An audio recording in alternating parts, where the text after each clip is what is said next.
Navapur MIDC परिसरात बिबट्यांच्या कातडीची तस्करी उधळली, 5 आरोपी ताब्यात।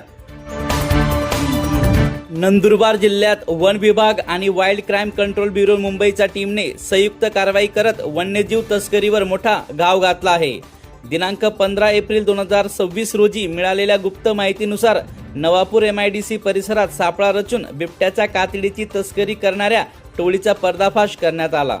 या धाडसी कारवाईत एकूण 5 संशयित आरोपींना मुद्देमालासह ताब्यात घेण्यात आले। वन्यजीवाच्या अवैध व्यापाराविरोधात ही कारवाई अत्यंत महत्त्वाची मानली जात आहे।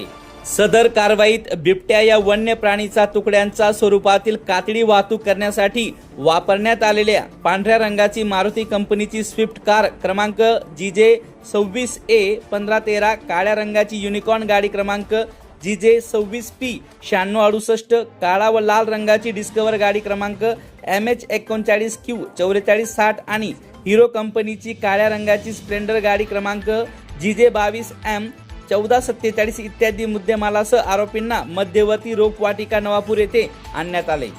भारतीय वन्यजीव अधिनियम 1972 चे कलम 9, 39, 48 अ, 49 ब, 44, 50 व 51 अंतर्गत वनपाल वळकळंबी यांनी वन गुन्हा नोंदविला।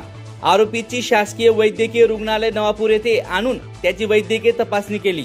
सदरची कारवाई माननीय वन संरक्षक श्रीमती नीनू सोमराज धुळे मनोरुत्त, माननीय उपवन संरक्षक श्री संतोष सस्ते नंदुरबार, विभागीय वनाधिकारी दक्षता धुळे श्री सदगीर साहेब यांच्या मार्गदर्शनाखाली माननीय सहाय्यक वन संरक्षक प्रादेशिक व वन्यजीव Nandurbar, wild crime control bureau Mumbai team, one परिक्षेत्र नंदुरबार प्रादेशिक, नंदुरबार रोजगार हमी योजना चिंचपाडा प्रादेशिक, नवापूर प्रादेशिक व गस्ती पथक शहादा, वन क्षेत्रातील वन परिक्षेत्र अधिकारी, वनपाल व वन रक्षक यांनी सदर कारवाईत सहभाग नोंदविला।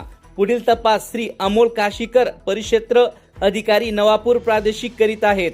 न्यूज 19 नेशन साठी ब्युरो रिपोर्ट नंदुरबार।